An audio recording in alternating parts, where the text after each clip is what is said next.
La ilaha illallah wa asyhadu anna Muhammadan abduhu wa rasuluhu la nabiyya ba'dah. Amma ba'd. Eh, Insyaallah malam ini sebagai pertemuan terakhir ya untuk kajian mustalah hadis, yang mana insyaallah di minggu depan akan dilanjutkan dengan kajian Ekstra Tafsir dengan Ustaz Zahid Jalaluddin Fikri hafizallahu taala insyaallah. Tapi sebelum memulai memulai pembahasan mustalah hadis, ada satu kaidah dalam usul fikih namanya la yajuzu ta'khirul bayan an waqtil hajah.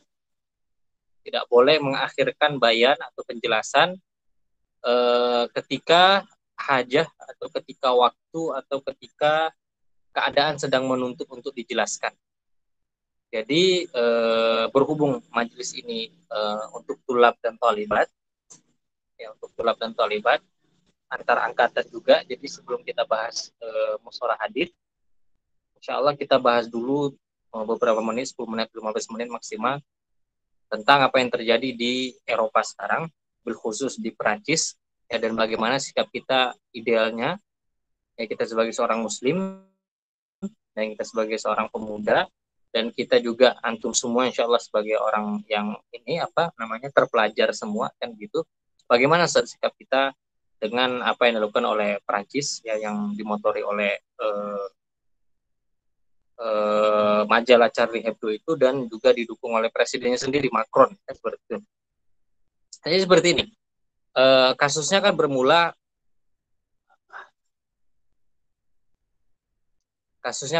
tentang Abdullah Anzorov, ya, pemuda 18 atau 19 tahun itu yang membunuh gurunya sendiri, ya, yang membunuh gurunya sendiri. Yang mana sebelumnya gurunya kedapatan ketika mengajar yang menunjukkan karikatur penghinaan kepada Nabi Shallallahu Alaihi Wasallam. Nah, jadi itu pertama. Kita akan bahas beberapa bagian yang mana nggak boleh disatukan beberapa bagian ini, nanti dia memiliki hukum sendiri-sendiri dan kesimpulannya nanti akan berbeda-beda, nggak boleh disamaratakan. Kenapa? Sebelumnya di Indonesia ini kan sekarang yang apa istilahnya itu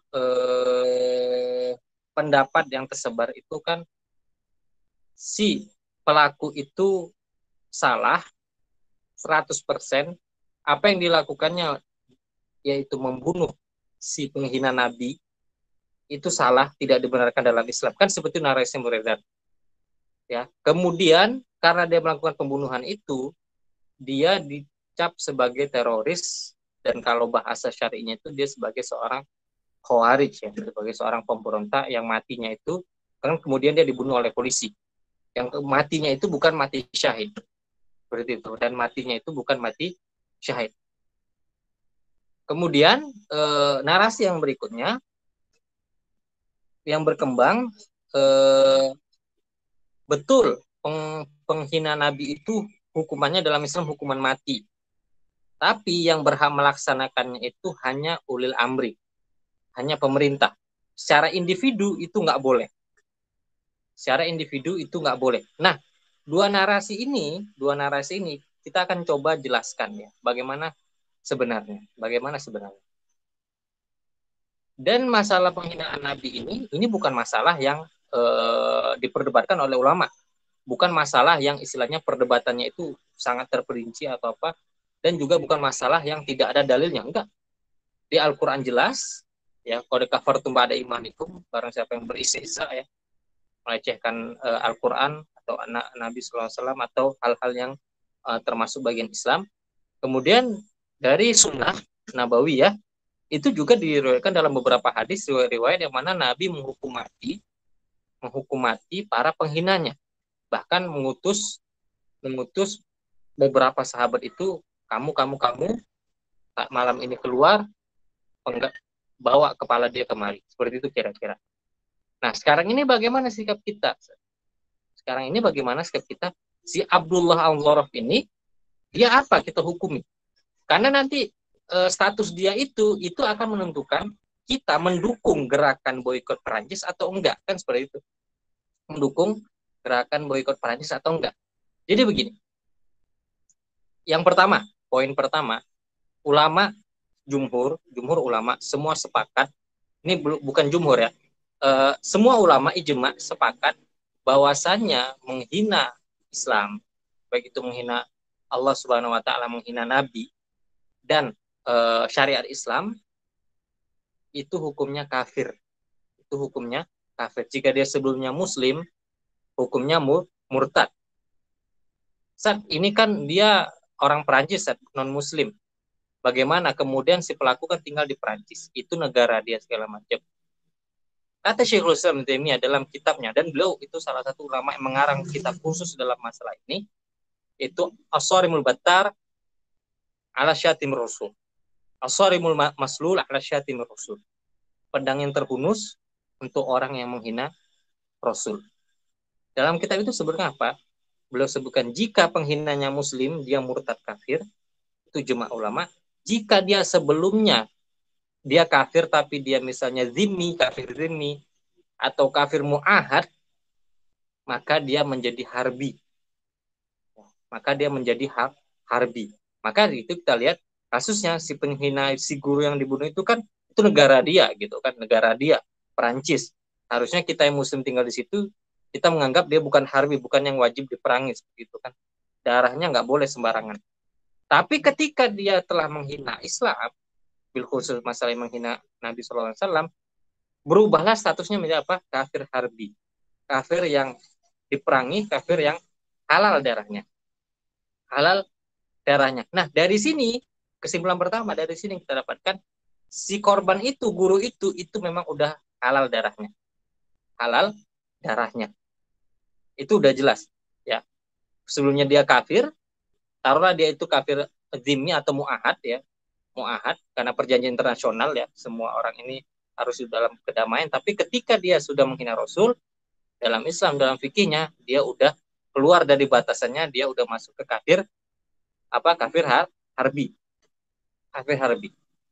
Itu yang pertama, berarti darahnya memang udah halal. Sekarang status si Abdullahnya, si pemuda tadi yang membunuh. Apakah pembunuhan itu dinilai sebuah kriminal, kejahatan, yang kemudian selanjutnya status dia bukan seorang yang menegakkan hukum Allah, status dia adalah seorang, seperti dikatakan Barat, dia seorang teroris ya, kita nggak boleh mendoakannya, kita nggak boleh bersimpatik dengannya, atau bagaimana? Nah, ini jawabannya akan berkaitan dengan narasi yang tadi kita sebutkan, bahwasanya ada narasi mengatakan menghukum pembunuh atau menghukum penghina Nabi itu hanya boleh dilakukan ulil amri. Kita katakan itu keliru. Maksudnya keliru bagaimana? Jika kita lihat di riwayat di hadis yang bercerita tentang penghinaan kepada Rasul SAW, ada dua macam. Yang pertama, Nabi sendiri yang memerintahkan beberapa orang sahabatnya untuk pergi mengeksekusi si penghina. Itu yang banyak memang, dan itu rata-rata yang seringnya dipahami atau diketahui oleh masyarakat. Ya, oleh masyarakat. Bahwasanya apa? Jadi Nabi yang merintahkan, maka mereka pergi mengeksekusi. Jadi di sini kesimpulan sementara, berarti kalau Nabi itu kan, ya Nabi pemimpin umat Islam, jadi diposisikan sebagai ulil amri jika sekarang ini pemerintahnya kan seperti itu. Jadi kalau tidak ada perintah, nggak boleh mengeksekusi, istilahnya nggak boleh menghakimi sendiri kan seperti itu, nggak boleh menghakimi sendiri. Jadi kalau kita hanya mandang dari satu hadis ini aja, satu riwayat ini aja, kita katakan si pemuda yang membunuh guru tadi itu dia salah. Tapi ternyata ada hadis lain yang bercerita begini. Ada seorang laki tua punya budak perempuannya ini Yahudi. Punya budak perempuan ini Yahudi. Perempuan ini baik ke tuannya, baik tuan. Dia bahkan punya anak dari tuannya. Tapi kerjaannya menghina Nabi Shallallahu Alaihi Wasallam. Diingatkan sekali sama tuannya, sudah sering diingatkan pokoknya. Itu Nabi kami, jangan dihina sekali. Dia menghina tuh. Nah terus. Dan kabar si perempuan yang suka menghina itu juga sampai ke Nabi Shallallahu Alaihi Wasallam. Nabi juga jengah, Nabi juga gerah, para sahabat juga gerah, tapi Nabi belum memerintahkan satu perintah untuk, karena statusnya budak, dia punya tuan kan, bagaimana seperti itu. Akhirnya pada satu hari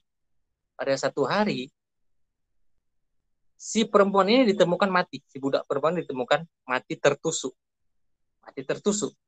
Akhirnya sampai kabar ke Nabi SAW. Nabi bertanya ke sahabat yang ada, ini siapa yang telah menunaikan hakku atas perempuan itu? Maksudnya apa? Ya, perempuan itu sudah menghina Nabi SAW. Hak Nabi adalah si perempuan itu untuk dihukum mati. Maka bangkitlah yang tuannya tadi itu, saya Rasulullah. Saya yang telah membunuhnya, padahal dia itu, budak itu baik ke saya. Saya juga punya anak dari dia. Dia berbakti ke saya, dia rawat anak-anaknya, dia baik, tapi karena dia menghina engkau ya Rasulullah, aku membunuh. Apa kata Nabi SAW? Fashhadu bi anna damaha hadrun. Maka saksikanlah wahai yang hadir saat ini, bahwasanya darahnya hadir. Hadir itu diartikan darahnya itu nggak bernilai. Kenapa? Karena kalau dalam Islam kan kisos itu walau non muslim, misalnya seorang muslim membunuh non muslim, itu tetap ada dendanya gitu kan, tetap ada diatnya seperti itu. Tapi karena dia mati karena menghina Nabi SAW, darahnya nggak bernilai, karena udah halal darahnya. Dan Nabi SAW, apakah menghukum si pembunuhnya? Kan enggak. Malah mengatakan sungguhnya yang laki-laki tadi, si tuan tadi, telah menunaikan hak Nabi Shallallahu Alaihi Wasallam. Nah, maka di sini kita dari sampai ini kesimpulan sementaranya, berarti si guru tadi yang menghina Rasulullah dengan karikatur itu darahnya sudah halal, dan apa yang dilakukan oleh pemuda itu secara fikih tidak mengapa. Dan karena ternyata kesimpulannya, untuk mengeksekusi penghina Nabi SAW, menghina Rasul atau penghina Islam, itu enggak disyaratkan harus ada perintah dari ulil amri terlebih dahulu. Nah, misalnya ada antum di mana gitu kan, di pasar, tiba-tiba ada yang menghina Rasulullah, menghina Islam, antum tonjok sampai giginya rontok. Nah, dalam Islam itu satu gigi itu diatnya itu 5 onta. Satu gigi itu diatnya 5 onta. Nah, karena antum tonjok dia karena dia menghina, secara fikih Islam antum diminta ganti rugi nggak? Giginya rontok 15 onta. Enggak. Seperti itu. Apakah antum nonjok itu harus ada nunggu perintah aba-aba atau boleh spontan? Boleh spontan seperti itu. Nah, itu dia. Jadi dari sini, kalau antum istilahnya bersimpatik dengan Abdullah tadi, itu hukumnya boleh. Antum mendoakan dan dia boleh. Dan dan kita nggak terima dia dicap sebagai sebagai teroris. Kita ngajak. Tapi, nah ini masih ada tapi. Kalaupun masih bisa dipandang ada kekeliruan dari yang dilakukan oleh si Abdullah tadi, si pemuda tadi, itu hanya masuk ke bab maslahat dan mafsadat. Ya, maslahat dan mafsadat. Maksudnya apa, Ustaz? Jadi dalam amar ma'ruf nahi mungkar, bil khusus itu nahi mungkar, itu seseorang wajib untuk menimbang-nimbang. Apakah jika dia ingkari kemungkaran yang terjadi ini menimbulkan kemungkaran yang lebih besar atau enggak, seperti itu. Ya, menimbulkan kemungkaran yang lebih besar atau enggak. Dalam kaidah amar ma'ruf nahi mungkar, jika seseorang hendak melakukan nahi mungkar, tapi kalau dia lakukan akan menimbulkan kemungkaran yang lebih besar, maka di situ dia tahan diri. Nah, apa yang dilakukan oleh Abdullah Anzoroh itu ternyata menimbulkan gelombang Islamofobia yang lebih besar. Misalnya, berarti secara mafsadat dia hanya satu guru yang menunjukkan karikatur, tapi karena yang dilakukannya itu membuat satu negara Islamofobianya naik, kemudian bahkan pemerintahnya juga terang-terangan kemarin si Macron itu istilahnya menampilkan karikatur penghinaan itu di gedung-gedung tinggi itu. Nah, tapi itu hanya kekeliruan dalam menimbang maslahat dan mafsadat. Itu tidak membatalkan status si penghina tadi darahnya halal, dan yang membunuhnya itu boleh secara fikih, Tapi sekarang bagaimana gitu kan, dia udah menimbulkan Islamofobia lebih besar. Nah, sekarang ini gaungan atau istilahnya kampanye untuk memboikot produk-produk Prancis ini, ini bukan hanya sekedar hanya sekedar yang dilakukan oleh guru tadi yang udah dibunuh sama si Abdullah itu. Tapi ternyata pemerintahan Perancis itu juga malah semakin menunjukkan permusuhannya. Malah semakin nantang istilah kan gitu. Malah semakin nantang. Harusnya kan mereka introspeksi kalau awal. Oh, guru kami disembelih, si korban dibunuh karena dia menghina nabi kalian. Oke. Si pembunuh kami hukum, misalnya, tapi kami juga meminta maaf atas insiden ini seperti itu. Kalau itu udah misalnya itu yang terucap oleh pihak Perancis, kan selesai masalah. Tapi mereka ternyata makin menantang. Tapi ternyata mereka makin nantang, malah gedung-gedung tinggi di ini kan. Malah Charlie Hebdo malah juga makin nantang. Dan jika kalau dilihat dari sejarah, itu sejarah Perancis memang penuh dengan kejahatan perang, penuh dengan kezaliman. Dan mereka memang seperti itu dari dulu ingin menistakan Islam. Maka seruan atau kampanye untuk memboikot produk Prancis ini juga dibolehkan dalam Islam ya. Ini karena ini wasilah untuk untuk menekan pihak musuh. Kalau zaman dulu itu kalau orang atau pasukan itu untuk melemahkan suatu negeri, mereka mengepung istananya, mengepung kotanya sampai mereka kelaparan, sampai mereka menyerahkan diri. Dan itu bisa dilakukan sekarang dengan memboikot produk-produk mereka, hingga ekonomi mereka di situ terpuruk dan mereka menyadari kesalahannya dan mereka seperti yang pernah dilakukan Saudi, memboikot nggak menjual minyak ke Amerika tahun 70-an karena Amerika dukung Israel pada perang Arab Israel, seperti itu. Akhirnya apa? Nah, jadi itulah dan ini masalah-masalah seperti itu bukan lagi Islam itu kan sekarang ini banyak yang salah mengartikan Islam rahmatan lil alamin. Islam itu agama salam, agama damai ya, dan Nabi itu pemaaf. Bahkan dibawakan narasi Nabi 23 tahun di Mekah. Nabi 23 tahun di Mekah itu sabar, kaum musyrikin Quraisy menghina Nabi sabar. Kenapa sekarang malah pengikutnya beringas segala macam? Oh, salah, nggak boleh seperti itu. Itu namanya memahami Islam secara setengah-tengah. Yu'minuna bi ba'dil kitabi wa yakfuruna bi ba'd. Seperti orang Yahudi beriman ke sebagian dan kufur dengan sebagian lain. Baca sejarah atau baca sirah ketika Nabi SAW di Madinah.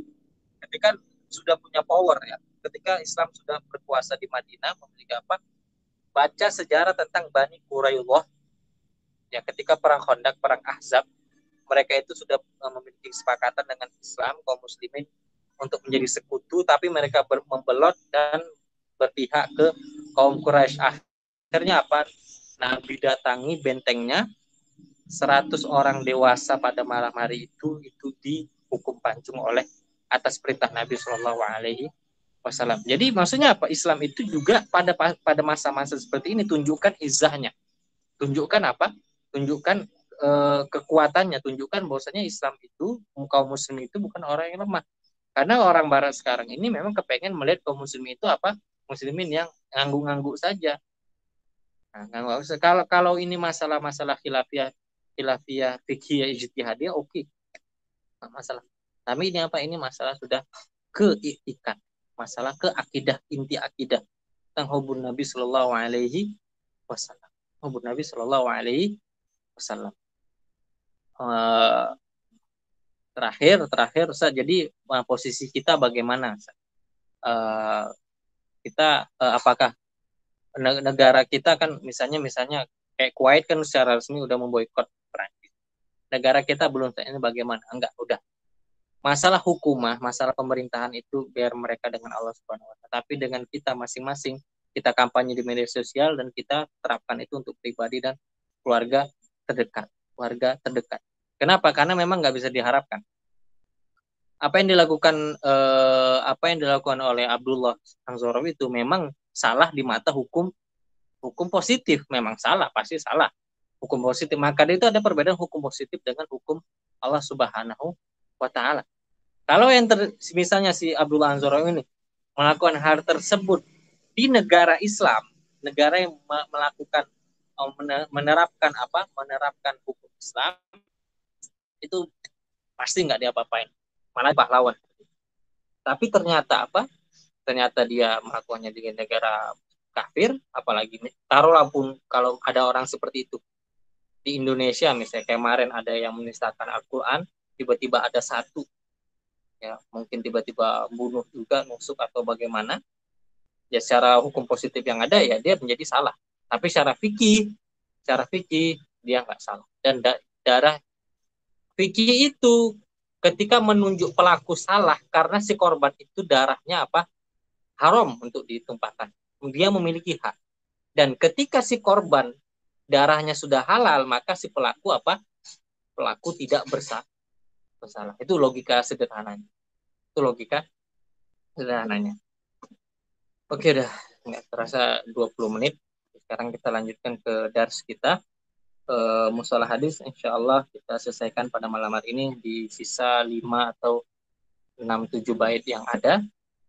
Itu tadi ini berdasarkan kaidah usul fikih la yajuz ta'khir bayan an waqtil hajah, nggak boleh mengakhirkan penjelasan dari waktunya. Jadi ini hari-hari yang pas dan ini momen yang pas berkumpul ke teman-teman semua. Tentunya kami merasa memiliki bertanggung jawab untuk dapat memberikan pencerahan dalam masalah ini, ketimbang nanti sempat membaca yang diarahkan ke satu tulisan, diarahkan ke arah yang ini, seperti itu.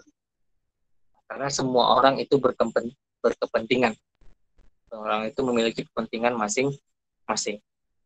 Tapi disclaimer ya, ini terakhir disclaimer, ini tentunya apa yang kita bicarakan tadi itu hanya khusus internal untuk yang ada di sini, untuk sebagai maklumat, sebagai jawaban untuk mungkin selama beberapa hari ini terpikir ya, bertanya-tanya, dan ini bukan untuk disebarluaskan.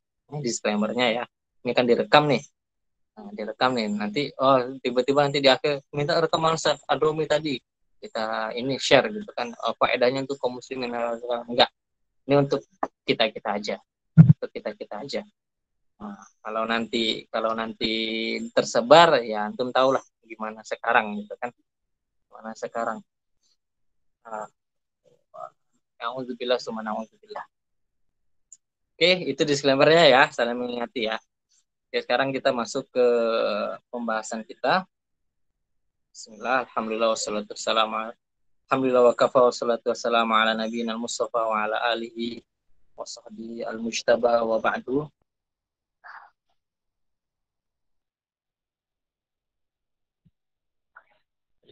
Udah kelihatan di layar kitabnya? Terlihat Ustaz? Ya, alhamdulillah.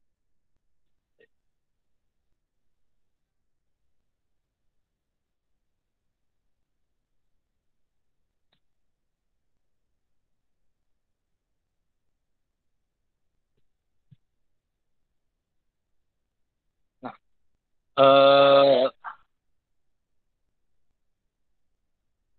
di pertemuan lalu kita sudah sampai ke bait 26, itu hadis mudrojat, ya, hadis yang kesisipan kalam perawi. Jadi tidak terbedakan antara sabda Nabi Shallallahu Alaihi Wasallam dengan komentar atau sisipan si perawi. Sekarang kita di bait ke 27.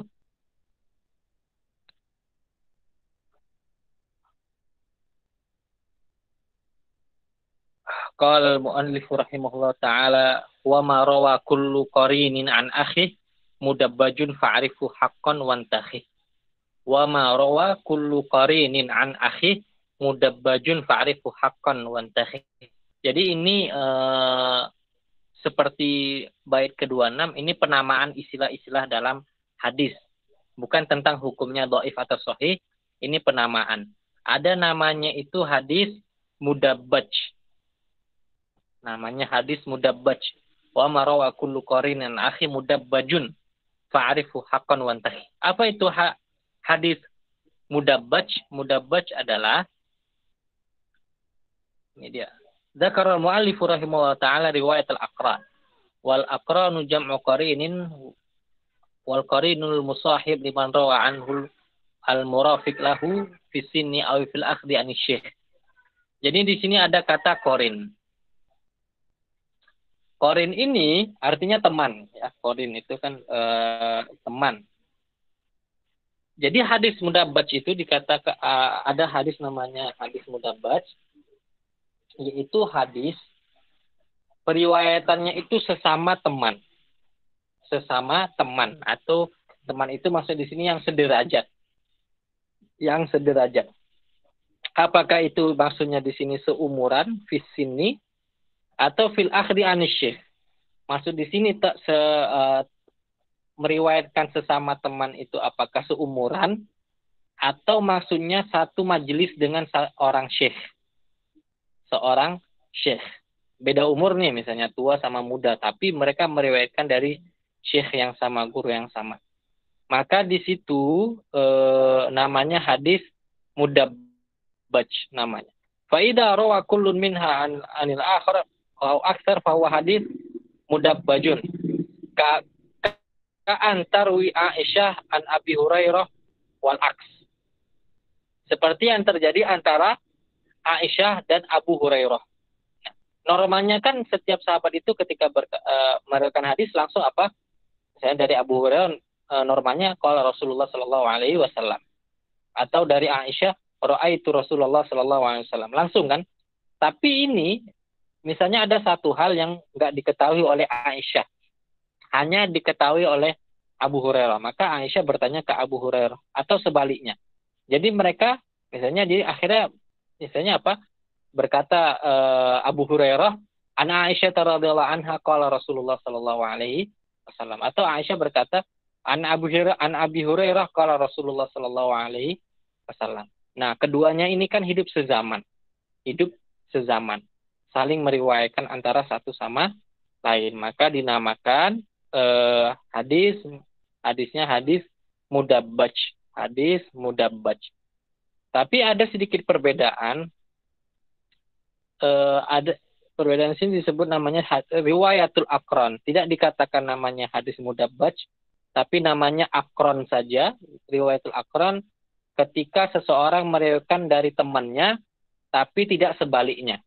Misalnya Aisyah meriwayatkan dari Abu Hurairah, udah. Enggak sebaliknya, Abu Hurairah enggak meriwayatkan dari Aisyah juga, enggak. Nah, itu namanya riwayatul akron. Tapi kalau saling meriwayatkan namanya hadis mudabbaj. Nah, faedah di sini apa? Faedahnya ketika antum nanti membaca kitab-kitab hadis, syarah hadis, akan mendapati misalnya hadis riwayatul akron. Nah, ini riwayat akron. Oh, berarti sesama teman meriwayatkan. Atau ada hadisun mudabbaj. Nah, ini hadis mudabbaj. Maksudnya apa? Oh, ini mereka saling meriwayatkan. Contohnya misalnya kayak teman-teman dapat sanad di Ustadz Abid gitu kan, di Ustadz Abid. Nah, antum kan duduk bareng-bareng. Tapi ternyata antum misalnya antum nggak hadir sehari gitu kan, mau minta ke Ustadz Abid segan, akhirnya minta ke teman, tolong minta riwayat yang disebutkan Ustadz Abid di pertemuan minggu lalu. Nah, itulah kira-kira namanya hadis akron. Kalau sebaliknya terjadi, itu namanya hadis mudabbaj. Hadis mudabbaj. Sekarang di hadis di bait ke-28.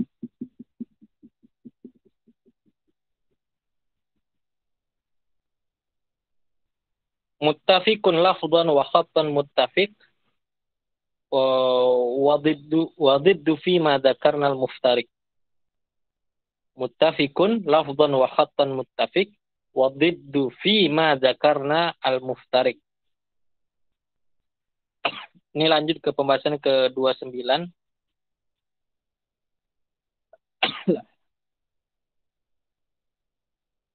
Mukhtalifun muttafiqul khatti faqat wa dhidduhu mukhtalifun fakhsha al-ghalab. Jadi ada hadis namanya hadis muttafiq. Nah, ada ini penamaan lagi ya. Namanya pertama hadis muttafiq. Ada yang kedua namanya hadis mukhtalif. Hadisun muttafiqun, bukan muttafaq tapi muttafiqun. Yang kedua ada hadisun mukhtalifun. Sekarang pertama apa itu hadis muttafiq? Muttafiqun lafdhan wa khattan muttafiq.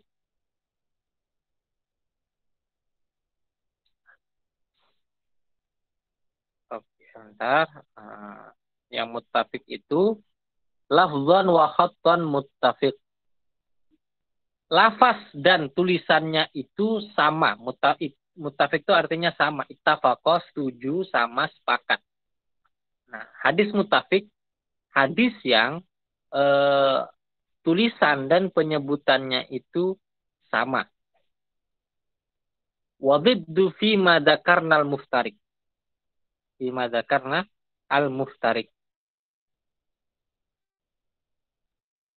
Ini lawan katanya itu hadis muftariq, yaitu ketika lafaz dan khodnya itu berbeda, yaitu rata-rata hadis itu apa muftariq.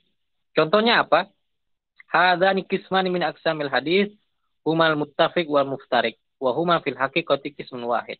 Wa hadzal qism yata'allaqu birruwah, wa huwa ma idza wajadna ismaini muttafiqaini lafdhan wa khattan lakinnahuma muftariqan dzatan. Muftariqan dzatan.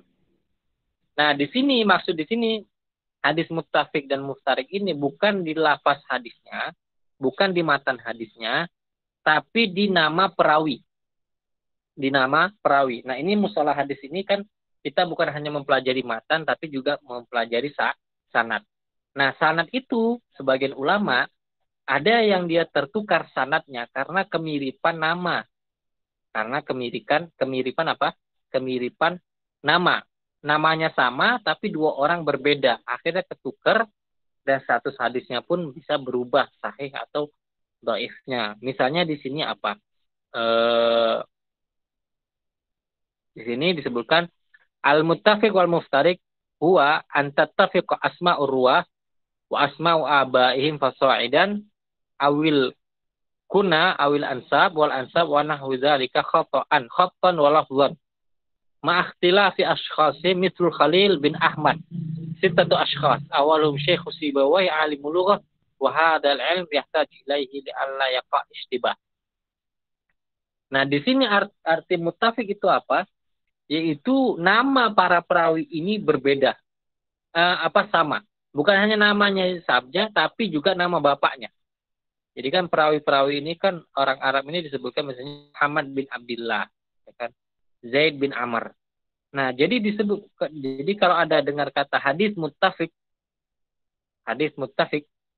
itu dua perawi yang berbeda orangnya tapi namanya sama. Di sini disebutkan contohnya siapa? Khalil bin Ahmad. Nah, nama Khalil bin Ahmad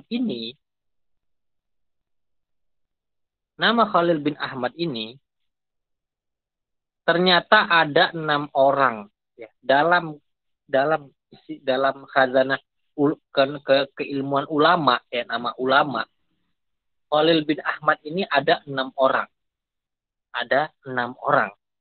Nah, awaluhum yang paling terkenal itu yang memang dikenal Khalil bin Ahmad itu apa? Syekh Sibawai alimul lughah, gurunya Sibawai ahli bahasa. Nah, Khalil bin Ahmad. Jadi di sini takutnya apa? Takutnya ketika orang nggak bisa membedakan, nah di sini maka disebutkan Wa hadha yahtaj wa hadzal ilm yahtaj ilaihi li'alla yaqa' fil ishtibah. Dan seperti ini orang harus mengetahuinya agar tidak salah karena mirip-mirip nama. Jadi misalnya ada Khalil bin Ahmad, di sini kan alim lughah gitu kan di bahasa. Misalnya ada juga namanya Khalil Ahmad di fikih, Khalil Ahmad di kedokteran. Nah, itu jangan sampai berbeda-beda. Nanti ketika narik misalnya menukil perkataannya itu bisa keliru. Pematalan kalimatu Abbas. Ismul rajul maqbul riwayah wa ismul rajul akhar ghairu maqbul riwayah. Nah, di sini contoh dalam riwayat hadis ada yang namanya perawi itu namanya Abbas. Abbas ini dikatakan ulama sebagai perawi yang thiqah. Tapi ada juga Abbas yang satu lagi dengan nama yang sama, dia sebagai perawi yang tidak thiqah, perawi misalnya pembohong. Nah, ini kan dapat membingungkan ketika kita meneliti derajat hadisnya, ini Abbas yang mana? Gitu. Dan ini enggak mungkin terjadi, apalagi nama-nama Arab itu kan kalau teman-teman perhatikan kosakatanya berulang ya. Ya, namanya seperti itu aja, apalagi Saudi gitu. Sekarang ini namanya seperti itu saja, bin-binnya sama, dan kemungkinan untuk namanya itu sama dalam satu waktu itu kemungkinan besar dapat terjadi. Kayak ada senior Ana di Libya, itu namanya Yusril Ihza Mahendra. Nah, kalau dia nanti misalnya nulis artikel fikih gitu kan, atau kayak sekarang ini ngomong masalah Prancis, dia Ustadz Yusril Ihza Mahendra. Anda pasti kepikir kemana? Pasti ke Pak Yusril, Profesor Yusril, ahli ketatanegaraan kan seperti itu. Akhirnya untuk membedakan mungkin dalam kurung disebutkan alumni Libya Jakarta, mungkin seperti itu. Nah, atau ada juga nih mahasiswa Libya lagi murid anak namanya Azumardi Azra, mirip dengan Profesor Azumardi Azra yang sebagian menjuluki sebagai salah satu pemikir liberal ya, di Indonesia, Profesor Azumardi Azra. Nah, ini kan akhirnya menimbulkan kebingungan seperti itu. Nah, itu yang hadis muttafik. Sekarang yang hadis mu'talif. Nah, ini nggak bisa kita terjemahkan. Ini untuk sebagai wawasan. Kalau mu'talif namanya apa? Mu'talifun muttafiqul khatti faqat wa didduhu mukhtalifun fakhsyal kalam. Kalau tadi namanya muttafik, lafaz dan tulisannya itu sama. Kalau yang mu'talif, khatnya itu mirip, tulisannya itu mirip, tapi penyebutannya beda. Di sini contohkan seperti antara Surej sama Syureih, Yasar sama Bashar, Salam sama Silam, Haram sama Hizam. Nah, di sini juga contohnya Muhammad bin Uqail, ada Muhammad bin Aqil, di sini Muhammad bin Jabir, di sini Muhammad bin Jubair. Ini ada dua bentuk contohnya, yang pertama, ini yang kedua. Yang pertama ini di khodnya. Saat ini kan beda antara Yasar dan Bashar. Kemudian Haram dan Hizam. Iya, sekarang terbedakan. Ingat lagi dulu itu tulisan Arab belum menggunakan titik. Belum menggunakan titik. Jadi misalnya kayak yang pertama ini Yasar sama Bashar ini ilangin titik ba sama sya-nya, ilangin ya-nya, sama-sama berkombinasi huruf yang sama. Salam dan Silam apalagi. Haram dan Hizam. Nah, kalau yang ini yang kedua Muhammad bin Aqil, Muhammad bin Uqail, nah ini pembacaan kan seperti itu. Ada yang dibaca Uqail, ada yang dibaca Aqil. Di sini ada yang dibaca Jubair, ada yang dibaca Jabir. Nah, itu untuk membedakannya. Makanya ingat-ingat lagi, kenapa ayat tabayun itu salah satunya apa dibaca? Idza ja'akum fasikun binaba'in fatasabbatu. Fatasabbatu. Yang masyhurnya dibaca apa? Fatabayyanu. Nah, kalau antum hilangkan titik di fatabayyanu, hilangkan titik di fatasabbatu, antum temukan rangkaian huruf yang sama. Dan itu yang menyebabkan dulu ulama ini dibaca fatabayyanu atau fatasabbatu. Dua-dua bermakna yang sama, artinya cross check. Nah, akhirnya sebagian ulama membaca apa? Fatabayyanu, sebagian membaca apa? Fatasabbatu. Fatasabbatu. Nah, ini ditemukan kalau nanti mempelajari nama-nama perawi hadis. Nama-nama perawi hadis. Sekarang bait 30 kita selesaikan, saya ada 15 menit lagi. Wal munkarul fardu bihi rawin ghada ta'diluhu la yahmilu tafarruda. La yahmilu tafarruda. Al munkar di sini nah kan sering kan dengar hadis ini hadis mungkar. Mungkar di sini apa? Seakan sering kita dengar yang awal teringat ketika mendengar kata mungkar yaitu lawan dari ma'ruf. Amar ma'ruf nahi mungkar. Wah, berarti hadis yang jahat. Hadis yang jahat. Enggak itu maksud dalam masalah hadis. Mungkar di sini artinya apa? Ma rawahu dhaif mukhalifan litsiqati aw istiqah. Apa yang diriwayatkan oleh perawi yang lemah dan periwayatannya menyelisih periwayatan oleh perawi yang thiqah, perawi yang terpercaya. Kalau kemarin kita ada hadisnya hadis syadz, ya. Perawi thiqah menyelisih perawi yang lebih thiqah di atasnya. Kalau mungkar, perawi lemah menyelisihi riwayat perawi yang lebih perawi yang thiqah. Nah, itu disebut sebagai hadis mungkar. Nah, perawi dhaif ini bagaimana dia divonis sebagai perawi yang dhaif? Ini dia kaman juriha bi fisqin aw farti ghaflatin aw kasrati ghalatin. Seperti perawi yang tertuduh melakukan kefasikan atau orangnya lalai. Lalai di sini farti ghaflatin, lalainya bukan dalam artian lalai nggak menjaga makanannya halal atau haramnya seperti itu, atau kasratu ghalatin, atau apalagi tidak kuat, dia banyak salah. Nah, seperti ini perawi-perawi seperti ini kan dia dhaif, lemah. Ketika riwayatnya menyelisih riwayat para perawi yang thiqah, tentunya kita tidak menerima periwayatannya karena dikatakan apa? Hadal hadis hadisun mungkar. Hadisun mungkar. Nah, lawan kata hadis mungkar di sini apa? Hadis ma'ruf. Hadis ma'ruf. Nah, di sini berarti di sini mungkar di sini artinya nakiroh. Nah, ingat di secara bahasa ada nakiroh, ada ma'rifah. Nah, yang ma'ruf di sini ma'rufnya artinya apa? Perawinya diketahui sebagai orang yang thiqah, dan mungkar di sini perawi yang tidak diketahui kesikohannya. Berarti dia perawi yang dhaif. Perawi yang dhaif. Sekarang ke 31. Matrukuhu ma wahidun bihin farad wa ajma'u li dha'fihi fa huwa karad. Kemudian ada juga nama istilah untuk perawi. Perawi ini dikatakan perawi yang matruk. Nah, matruk ini dari kata tarokayat tuku matrukun, meninggalkan. Matruk artinya ditinggalkan. Apa itu matruk? Matruk itu perawi yang ma rawahu rawin dhaif ajma'al ulama ala dha'fi.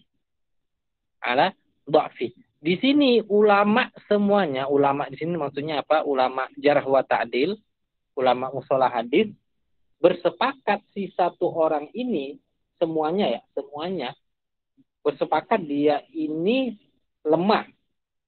Ketika semuanya sepakat dia lemah, berarti riwayatnya sama sekali nggak dipakai, ditinggalkan, maka disebut namanya matruk.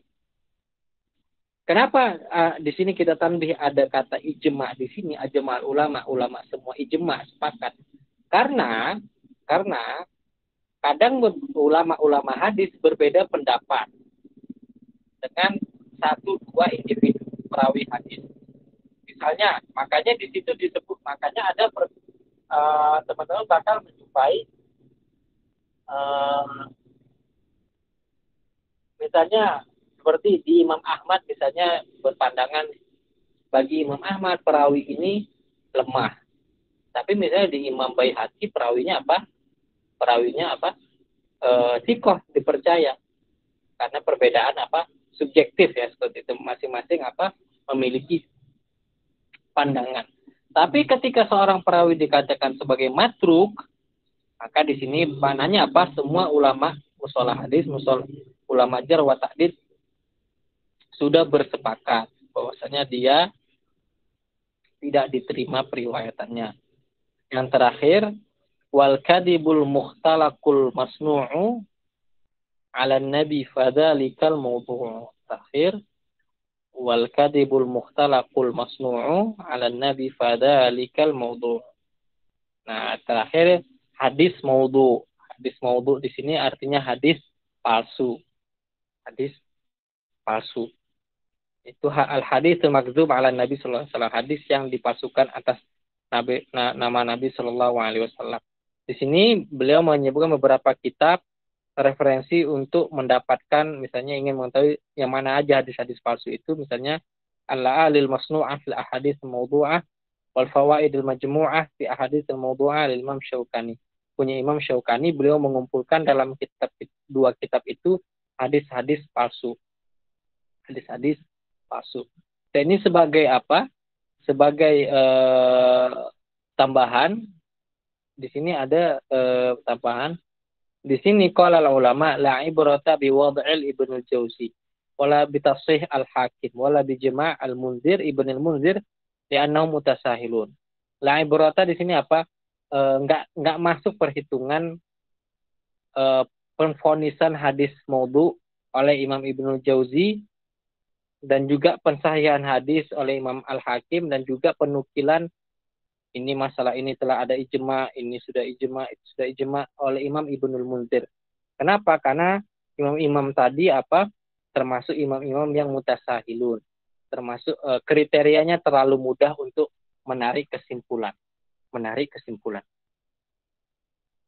Wal ahaditsul mawdu'ah la asbab minha dawa'i syuhrah au ma yada'ahu ba'd at-tujjar au minha ta'assub madhhab au ta'ifah ala madhhab au ala ta'ifah mithl Rafidah.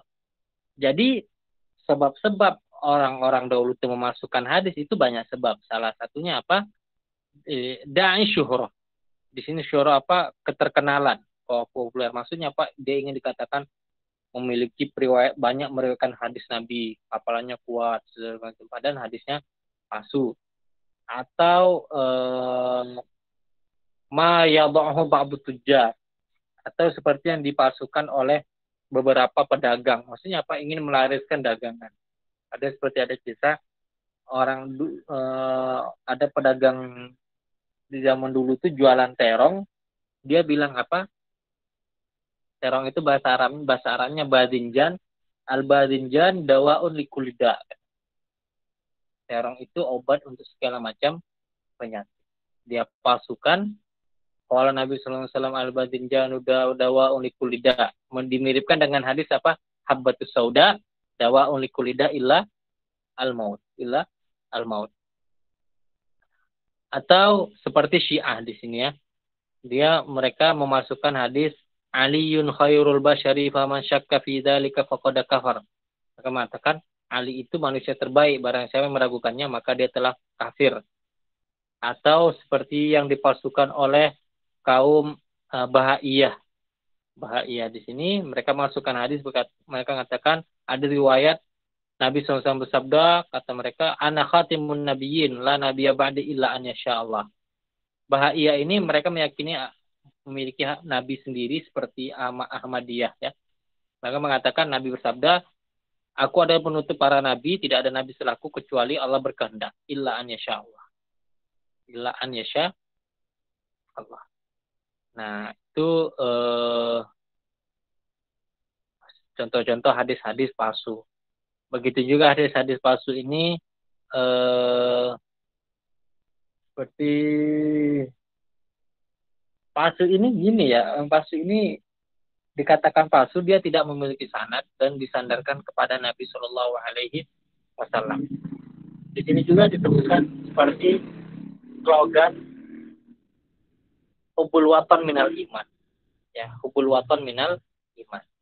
Jadi hubul watan minal iman itu kita bukan kritisi isi-isinya. Mencintai negeri adalah masuk bagian iman.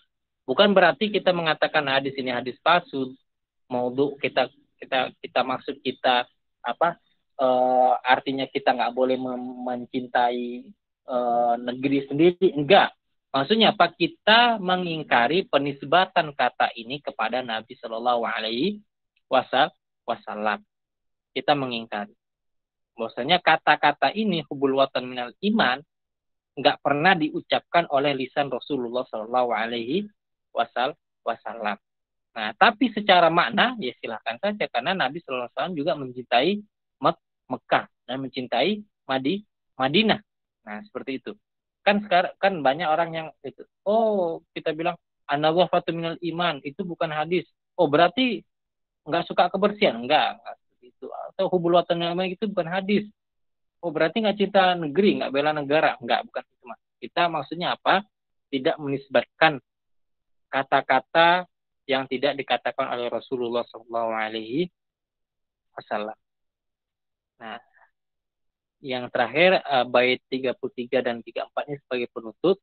Waqad atat kal jauharil maknuni samai tuha manzumatal baikun. Manzumatal baikuni, dan bait-bait di atas datang seperti permata-permata yang dirangkai, samai tuha manzumatal baikuni, dan aku menamakan bait-bait ini sebagai manzumah baikuni. Fokus salati nabi arba'atin atat abiyatuha summa bi khairin khutimat. Yang mana batan baikun ini terdiri dari 34 bait, kemudian ditutup oleh kebaikan. Summa bi khairin khutimat. Wa huna tama bihamdillah ta'ala lintiha min ikhtisar syar'i manzumah baikunnya al-allamah Thaha Muhammad al-Baiquni rahimahullah ta'ala fi ilmi usul hadis. Wa rahimahullah na'zim wa rahimahullah Syekh al-Allamah Muhammad bin Shalih Al-Utsaimin syarahaha wa sallallahu arham mukhtasaraha. Inna wali dzalika wal qadir alaihi wa sallallahu ala nabiyyina Muhammad wa ala alihi wa sahbihi wasallam wa akhiru da'wana alhamdulillahi rabbil alamin.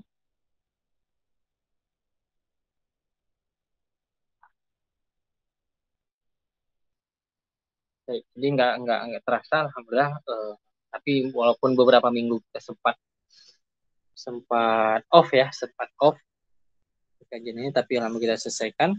Dan insya Allah di kajian ahad malam berikutnya akan diisi oleh Ustadz Zahid Fikri tentang tafsir di kitab Aisarut Tafasir insya Allah. Dan apa yang kita pelajari di musalah hadis ini tentunya ini masih permulaan. Di sini belum bisa dijadikan ilmu untuk menilai-nilai, enggak. Menilai hadis ini enggak. Derajat kita masih muqallidun, kita masih membutuhkan pentasihan ulama. Kita masih mengikuti fatwa ulama, ini hadis yang sahih, ini hadis yang dhaif, hadis dhaif ini boleh diamalkan atau enggak, hadis sahih ini ada khilaf atau enggak, dan seterusnya kita masih baca. Tapi maksud tujuan kita telah mempelajari mustalah hadis ini sebagai jembatan pertama, dan kita mengenal beberapa istilah-istilah pokok, istilah-istilah inti dalam dunia ilmu hadis. Jadi ketika kita membaca tentang hadis, setidaknya kita sudah familiar dengan beberapa kata. Misalnya, oh hadis sahih, oh saya tahu tuh hadis sahih itu maksudnya apa, perawinya orangnya thiqah dan sanadnya bersambung, ya dari awal sampai Nabi Shallallahu Alaihi Wasallam. Para perawinya hafalannya kuat dan orangnya adil, mustaqim, istiqomah, bukan orang yang fasik. Ketika antum baca hadis hasan li ghairihi, oh saya tahu hadis hasan li ghairihi itu maksudnya apa, hadis dhaif yang saling menguatkan kemudian naik derajat ke hasan, ke tingkat hasan, maka dinamakan hasan li ghairihi. Kemudian antum baca misalnya nanti ada sahih li dzatihi, ada sahih li ghairi, oh sahih li ghairi itu hadis hasan li dzatihi yang berkumpul saling menguatkan kemudian naik derajat. Kemudian misalnya sekarang antum bisa membedakan antara lemah itu lemah disebabkan apa gitu kan, lemah disebabkan perawinya hafalannya lemah, atau ada keterputusan sanad ya. Jika terputus sanadnya ya. Jika hadis tersebut hanya berhenti sampai ke sahabat, oh ini disebutkan hadis apa? Hadis mauquf sampai sahabat. Oh, jika hanya sampai tabi'in namanya hadis apa? Maqtu, dan seperti itu. Nah, jadi ini awal-awal saja ya, teman-teman familiar dengan istilah-istilah. Dan sekarang kita juga akhirnya tahu seperti tahunya kita ternyata dhaif itu berbagai macam namanya dan berbagai macam sebabnya. Nggak bisa dipukul rata apa? Nggak bisa dipukul rata penarikan kesimpulan hukumnya. Seperti kita kemarin ada baca hadis syadz. Nah, namanya kan kedengaran serem, hadis syadz. Oh, hadis ini syadz. Ternyata jika kita lihat definisinya hadis syadz itu apa? Riwayat orang yang sikoh dia sikoh. Tapi ternyata memiliki orang yang lebih sikoh dari dia. Dan tadi kita udah pelajari hadis apa? Hadis mungkar. Itu hadis yang diriwayatkan oleh seorang yang lemah menyisi perawi yang terpercaya, yang sikoh. Nah, masa mau kita samakan hukumnya hadis yang mungkar dengan hadis yang syadz? Sedangkan didatangkan oleh dua orang yang berbeda. Satu dia memang terpercaya, satu dia memang lemah. Nah, dan ini juga untuk menambah wawasan nantinya di dalam kajian-kajian fikih, agar nggak terburu-buru untuk apa? Untuk membuang kesimpulan atau untuk membatalkan simpulan fikih. Oh, ini nggak benar. Kenapa? Hadisnya dhaif. Berarti dia lupa. Mungkin para ulama fikih tadi melihatnya dhaif, tapi ternyata dhaifnya banyak, saling menguatkan apa? Naik ke hasan li ghairihi. Seperti itu. Atau ternyata dhaifnya itu bukan masalah di keterputusan sanad, tapi mungkin masalah apa? Di perawi tadi, atau seperti kita kemarin bilang hadis syadz, ternyata sama ulama fikih masih bisa dikomparasikan, masih bisa dijamak dengan kaidah al-jamu aula min tarjih. Ala kulli itu semua ini faedah terbesar saat ini yang telah kita belajar mustalah hadis itu agar kita lebih familiar. Nanti jika antum ingin lebih mendalami, misalnya tertarik dengan ilmu mustalah hadis ini, itu bisa baca kitab yang levelnya lebih atas, misalnya Nuhbatul Fikah. Mungkin itu lihat nanti di YouTube di channel Al-Muzani TV yang diampu oleh asatidzah lulusan Lipia, teman-temannya Ustadz Nur Fajri. Itu kalau nggak salah ada mustalah hadis matan Baikuni, kemudian Nuhbatul Fikar kayaknya ada. Nanti coba cek di channel YouTube. Atau memang sih sumber ilmu-ilmu alat ini dia rata-rata masih hanya disyarah oleh ulama-ulama Arab ya, dengan berbahasa Arab. Tapi coba saja mungkin ada di channel-channel YouTube di asatidzah kita di Indonesia, insya Allah. Tapi kalau begitu akhir kalam, kalau ada satu kata dan perbuatan yang tidak enak di hati selama 2 bulan ini di majelis ini, astaghfir minkum wa a'tadzir. Dan juga yang tadi di awal pembahasan kita tadi bahas tentang masalah Perancis dan kasus itu, tentunya itu hanya apa istilahnya untuk konsumsi pribadi dan untuk internal kita sebagai sivitas pesan, bukan untuk disebarluaskan. Karena apa? Karena tentunya kaum muslimin atau orang-orang di luar itu memiliki kepentingan masing-masing dan memiliki pandangan masing-masing. Tentunya kita tidak memaksakan pendapat. Kenapa Anda menyampaikan pendapat ini? Karena tentunya teman-teman sedang belajar di pesan, tentunya kami bertanggung jawab untuk apa? Untuk menjaga pemahaman dengan pemahaman yang benar. Adapun orang-orang di luar yang nggak kenal sama sekali, ya Anda nggak bertanggung jawab untuk apa? Untuk membenarkan pandangan mereka. Seperti itu. Misalnya, kenapa nggak antum rekam statement antum tadi, antum sebarluaskan? Ya untuk apa kan gitu kan? Kecuali seperti ini pesan, Anda bertanggung jawab di sini, Anda bertanggung jawab untuk menjaga pemahaman yang benar. Atau nanti misalnya di Lipia lagi ngajar, ada nanya anak mahasiswa, ini bagaimana hukumnya? Anda bertanggung jawab atas mereka dan Anda berkewajiban untuk menjawab. Tapi orang-orang di luar, apalagi kadang kita status media sosial itu untuk publik, semua orang bisa lihat dengan latar belakang yang berbeda-beda, dengan afiliasi politik berbeda-beda dan seterusnya, keadaan ekonomi berbeda-beda, akhirnya hanya menimbulkan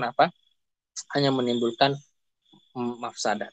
Dan kalau enaknya kita Semoga ya, semoga atau MUI sudah mengeluarkan sikap atau belum? Kita tunggu saja ya. Kita tunggu saja, semoga MUI segera mengeluarkan sikap.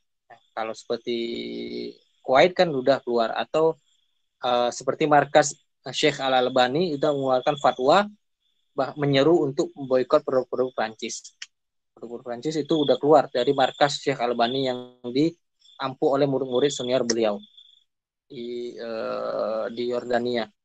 Maka kita tunggu ya, kita tunggu sikap dari MUI. Kalau nanti udah ada ini bagaimana, itu berarti udah fatwa ulama kita di Indonesia, dan kita insya Allah mengikuti pandangan ulama-ulama kita. Naktafi bihadzal qadar. Sallallahu ala nabiyina Muhammad wa ala alihi wasallam. Subhanakallahumma wa bihamdik. La ilaha illa anta astaghfiruka wa atubu ilaik. Assalamualaikum warahmatullahi wabarakatuh. Waalaikumsalam warahmatullahi wabarakatuh.